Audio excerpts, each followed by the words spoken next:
Hello traders, welcome back to your new video. അപ്പം നമ്മൾ കഴിഞ്ഞ വീഡിയോ ചെയ്തിട്ട് ഒരു ലോങ് ഗ്യാപ്പിന് ശേഷമാണ് പുതിയ വീഡിയോ ചെയ്യുന്നത്.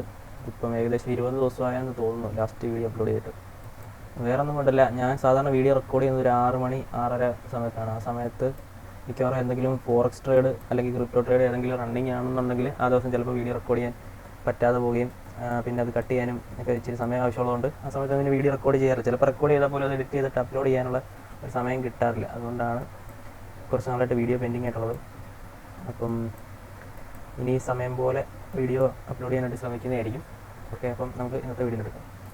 ഇന്നത്തെ വീഡിയോയിൽ നമ്മൾ ഡിസ്കസ് ചെയ്യുകയാണെന്നുണ്ടെങ്കിൽ ഇന്നത്തെ നിഫ്റ്റിയുടെ ലെവൽസായിട്ട് നമ്മൾ മാർക്ക് ചെയ്ത് വെച്ചിരിക്കുന്നതായിരുന്നു ഈ ഒരു ലെവൽസും ഈ ഒരു ട്രെൻഡ് ലൈൻ. ഈ ഒരു ട്രെൻഡ് ലൈൻ എന്ന് പറഞ്ഞു കഴിഞ്ഞാൽ അത്യാവശ്യം മേജർ ട്രെൻഡ് ലൈനാണ്. വലിയ ടൈം ഫ്രെയിമിൽ നോക്കിക്കഴിഞ്ഞാൽ 1 അവർ നോക്കിക്കഴിഞ്ഞാൽ ഉണ്ടല്ലോ സപ്പോർട്ട് എടുത്തിട്ടുള്ളൊരു ട്രെൻഡ് ലൈൻ ആയിരുന്നു അത്. അതുകൊണ്ട് അത് മാർക്ക് ചെയ്തിട്ട് അതിന് താഴെയാണ് ഓപ്പൺ ആയത്. രാവിലെ ഓപ്പണിങ്ങിന് മുമ്പേ ഞാൻ പറഞ്ഞിരുന്നു ഗ്ലോബൽ സിറ്റുവേഷൻസും ഒക്കെ വെച്ചുകൊണ്ട് മാർക്കറ്റ് സ്വാഭാവികമായിട്ടും നമ്മൾ കുറേ നാളായിട്ട് എക്സ്പീരിയൻസ് ആണല്ലോ. അപ്പോൾ ഇതുപോലത്തെ ഗ്ലോബൽ സിറ്റുവേഷൻസ് ഒക്കെ വെച്ച് നോക്കുമ്പോൾ നമുക്കറിയാം മാർക്കറ്റ് ഗ്യാപ്പ് ഡൗൺ ആകുമ്പോൾ നമുക്കൊരു ഏകദേശ ധാരണ കിട്ടും. അങ്ങനെയാണ് ഞാൻ രാവിലെ അപ്ലോഡ് ചെയ്തിട്ടുണ്ടായിരുന്നു നമ്മുടെ ടെലിഗ്രാം ചാനലിൽ നിന്ന് ഗ്യാപ്പ് ഡൗൺ ആയിരിക്കും ഓപ്പൺ ചെയ്യുന്നത്. അപ്പം സ്വാഭാവികമായിട്ട് നമ്മൾ പറഞ്ഞ പോലെ ഗ്യാപ്പ് ഡൗൺ ഓപ്പൺ ചെയ്തതിന് ശേഷം അപ്പ് സൈഡിലേക്ക് പോയില്ല. ഫസ്റ്റ് ക്യാൻഡിലിന് മേളിലേക്ക് ഒരു ക്യാൻഡിൽ പോലും ക്ലോസ് ചെയ്യാൻ നിഫ്റ്റിക്ക് സാധിച്ചിട്ടില്ല. ഡൗൺ സൈഡ് ആണെന്നുണ്ടെങ്കിലും സൈഡ് വൈസ് മൂവ്മെൻ്റ് ആണെന്ന് പറയാൻ പറ്റത്തുള്ളൂ. ഏകദേശം ഒരു 100-120 പോയിൻറ്റിനകത്ത് ബാങ്ക് നിഫ്റ്റി സ്റ്റക്കായി. ബാങ്ക് നിഫ്റ്റി ആവട്ടെ നിഫ്റ്റി 115, 120, 130, മാക്സിമം 150 പോയിൻറ്റ് അതിൽ പോയിട്ടില്ല. ഒരു മൊമെൻറ്റം തന്നേക്കുന്നതെന്ന് പറഞ്ഞു കഴിഞ്ഞാൽ ഈ ഒരു ചെറിയ മൊമെൻറ്റവും 93 പോയിൻറ്റിൻ്റെ ഒരു മൊമെൻറ്റവും മാത്രമേ ഉള്ളായിരുന്നു. അല്ലെങ്കിൽ പിന്നെ ഈ ഒരു മൊമെൻറ്റ്. ഞാൻ ഇന്ന് നിഫ്റ്റിയിലല്ല ട്രേഡ് എടുത്തത്, നമ്മളിന്ന് ബാങ്ക് നിഫ്റ്റിയിലാണ് ട്രേഡ് റൺ ചെയ്യുന്നത്. ഈ ട്രേഡായിരുന്നു നമ്മൾ എടുത്തിരുന്നത്. ഫസ്റ്റ് ട്രേഡ് എടുത്തതിന് ശേഷം സ്റ്റോപ്പ് ലോസ് അടിച്ചു. പ്രീമിയത്തിൽ സ്റ്റോപ്പ് ലോസ് അടിച്ചപ്പോൾ വീണ്ടും സെയിം എൻട്രി, സെയിം സ്ട്രൈക്കിൽ സെയിം പ്രൈസിൽ വീണ്ടും എൻട്രി എടുത്തോളം അപ്ഡേറ്റ് ചെയ്തിട്ടുണ്ടായിരുന്നു. അതിനുശേഷം ഈ ഒരു കോൾ ക്യാപ്ചർ ചെയ്തു തിരിച്ച് മുകളിലേക്ക് പോയപ്പോഴത്തേക്ക് നമ്മുടെ ട്രെയിലിംഗ് എസ്സിൽ ഹിറ്റ് ചെയ്ത് മാറുകയാണ് ചെയ്തത്. പിന്നെ നമ്മുടെ വ്യൂ ഇതായിരുന്നു, ഇവിടെ ഒരു റേഞ്ച് ക്രിയേറ്റ് ചെയ്തിട്ട് ഈ റേഞ്ചിൻ്റെ ബ്രേക്ക്ഔട്ടിൽ അപ്പ് സൈഡിലേക്ക് പോകുന്നതായിരുന്നു നമ്മുടെ വ്യൂ. അല്ലെങ്കിൽ ഈ റേഞ്ചിൻ്റെ ഈ ലോയുടെയൊക്കെ താഴെ വന്നു കഴിഞ്ഞാൽ, അതായത് ഇപ്പം ഈ ഒരു റേഞ്ച് ബ്രേക്ക് ഡൗൺ ചെയ്തെങ്കിൽ പോലും നമ്മൾ ഈ ഒരു ലോ കട്ട് ചെയ്ത് താഴേക്ക് പോകാതെ നമ്മൾ ഡൗൺ സൈഡ് ഒരു ട്രേഡ് പ്ലാൻ ചെയ്യില്ലായിരുന്നു. ഡൗൺ സൈഡ് ഇവിടുന്ന് ഒരു ട്രേഡ് പ്ലാൻ ചെയ്താലും ഈ ഒരു നമ്മുടെ മേജർ ലെവലിലേക്ക് വരെ ഒരു സ്കാൽപ്പിംഗ് ട്രേഡ് എൻട്രി എന്ന ഒരു സെറ്റപ്പിൽ നമ്മൾ ട്രേഡ് പ്ലാൻ ചെയ്യത്തുള്ളായിരുന്നു ഇവിടുന്ന് ഡൗൺ സൈഡ് വന്നിട്ടുണ്ടായിരുന്നെങ്കിൽ. പക്ഷേ നമ്മുടെ വ്യൂ പോലെ മാർക്കറ്റ് അപ്പ് സൈഡ് പോയി. ഫസ്റ്റ് ക്യാൻഡിലിൻ്റെ ഏകദേശം ഹൈ അവിടെ വരെ വന്ന് കുറച്ച് താഴെയാണ് ഇന്ന് ക്ലോസ് ചെയ്തത്.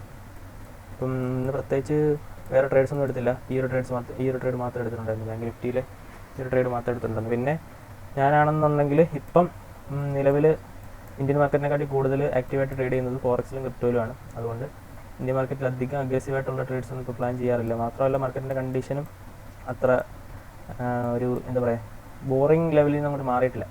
മൊമെൻറ്റം കിട്ടാറുണ്ട്, ചില ദിവസം സൈഡ് വൈസ് ആറുണ്ടെങ്കിൽ പോലും പഴയ ഒരു എനർജി മാർക്കറ്റിൽ ഇല്ലെന്നാണ് എൻ്റെ ഒരു കാഴ്ചപ്പാട്. അതുകൊണ്ട് ഇപ്പം ബാങ്ക് നിഫ്റ്റിയിലും ഇൻഡെക്സ് ട്രേഡ്സ് കുറച്ച് വെച്ചിരിക്കുകയാണ്. ഇപ്പോൾ മാക്സിമം കൂടുതൽ ട്രേഡ്സും നമ്മൾ ഫോറക്സിലാണ് എടുക്കുന്നത്. എന്താണെന്നുണ്ടെങ്കിലും ഗോൾഡിൽ അത്യാവശ്യം നല്ല ട്രേഡ്സ് കിട്ടിയിട്ടുണ്ടായിരുന്നു. ഈ ട്രേഡൊക്കെ ഇന്ന് നമ്മൾ ഗോൾഡിൽ എടുത്ത ട്രേഡാണ്. ഗോൾഡ് എടുത്ത ട്രേഡാണ്. ബാങ്ക് നിഫ്റ്റിയിലാണെന്നുണ്ടെങ്കിൽ ഫസ്റ്റിലത്തെ ഒരു ഷാർപ്പ് ഫോള് ഒരു 2-3 ക്യാൻഡിൽ കഴിഞ്ഞതിന് ശേഷം വലിയ രസമില്ലാത്തൊരു മൊമെൻ്റ് ആയിരുന്നു വെബ്സൈറ്റ് നിന്നത്. ഈ ഒരു മൊമെൻറ്റം ഏത് സ്റ്റഡീസിൽ നിങ്ങൾ എൻട്രി എടുത്തിട്ടുണ്ടെന്ന് എനിക്കറിയത്തില്ല. നിങ്ങൾ ആരെങ്കിലും എൻട്രി എടുത്തിട്ടുണ്ടെന്നുണ്ടെങ്കിൽ അപ്പോൾ ഈ ഒരു എൻട്രി എന്തായാലും എനിക്ക് ക്യാപ്ചർ ചെയ്യാൻ പറ്റിയിട്ടില്ല. ഇത് നമ്മൾ ഡൗൺ സൈഡ് ക്യാപ്ചർ ചെയ്തായിരുന്നു. ഇതായിരുന്നു നമ്മൾ ടെലിഗ്രാം ഗ്രൂപ്പിൽ ഷെയർ ചെയ്ത ആ എൻട്രി, ബാങ്ക് നിഫ്റ്റിയിലെ എൻട്രി. ഫസ്റ്റ് ട്രേഡ് ഞാൻ പറഞ്ഞില്ല, സ്റ്റോപ്പ് ലോസ് അടിച്ചിരുന്നു. സ്റ്റോപ്പ് ലോസ് അടിച്ചതിന് ശേഷം ഇവിടത്തേക്ക് ഈ ഒരു ഏരിയയിൽ എത്തിയപ്പോൾ ഞാൻ പറഞ്ഞു സെയിം എൻട്രി വീണ്ടും 5 ചെയ്തോളം പറയുന്നത്. 375 എൻട്രി 345 സ്റ്റോപ്പ് ലോസ് വെച്ചിട്ട് 475 ആയിരുന്നു നമ്മൾ ടാർഗറ്റ് ചെയ്തത്. ഏകദേശം 100 പോയിൻറ്റ് 125 പോയിൻറ്റോളം മൂവ് ചെയ്തു. അതിനുശേഷം തിരിച്ച് വന്ന് ട്രailing എസ് വെയിറ്റ് ചെയ്ത് മാറുകയായിരുന്നു. ഇതാണ് നമ്മുടെ ചാനൽ. നമ്മുടെ ചാനലിൽ ജോയിൻ ചെയ്യാനുള്ള ലിങ്ക് വീഡിയോയുടെ ഡിസ്ക്രിപ്ഷൻ ബോക്സിൽ കിടപ്പുണ്ട്. ആർക്കെങ്കിലും താല്പര്യമുണ്ടെങ്കിൽ ജോയിൻ ചെയ്യാം. അപ്പം നമുക്ക് നാളത്തെ ലെവൽസും കൂടെ ഒന്ന് ഡിസ്കസ് ചെയ്തിട്ട് വീഡിയോ അവസാനിക്കാം. നാളത്തെ ലെവൽസ് ടൈപ്പ് ചെയ്തിട്ടുണ്ടായിരുന്നു. ഓക്കെ, നിഫ്റ്റി 165 പോയിൻറ്റും bank Nifty 361 പോയിൻറ്റും.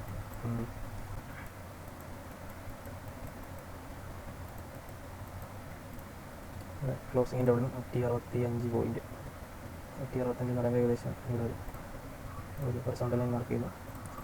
Previous line delete ചെയ്യുന്നു.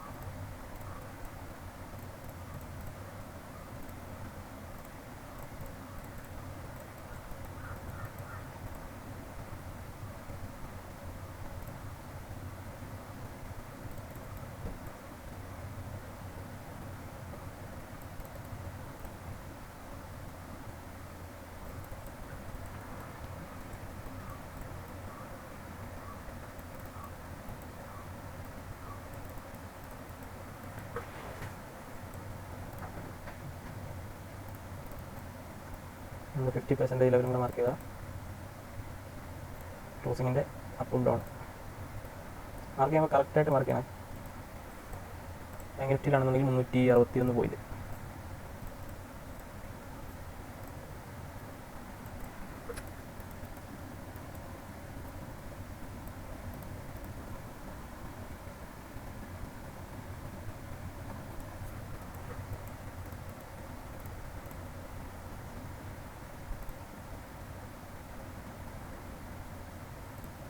Okay 361 point.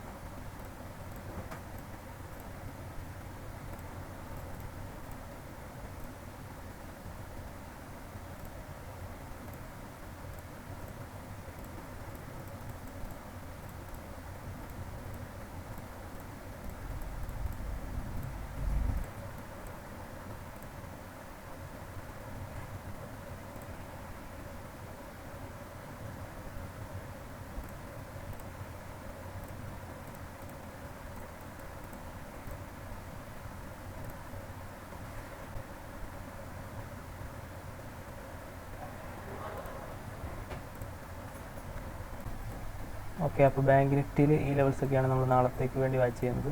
നിഫ്റ്റിയിലാണെന്നുണ്ടെങ്കിൽ ഈ ലെവൽസ്, എന്തെങ്കിലും ലെവൽസിൽ ചേഞ്ചസോ അല്ലെങ്കിൽ എന്തെങ്കിലും ലൈവ് അപ്ഡേറ്റ്സ് ഉണ്ടെങ്കിൽ നമ്മൾ ടെലഗ്രാം ചാനലിലായിരിക്കും അറിയിക്കുന്നത്. അപ്പം ടെലഗ്രാമിൻ്റെ ലിങ്ക് ഡിസ്ക്രിപ്ഷൻ ബോക്സിൽ ഇടുന്നുണ്ട്. Okay, thank you.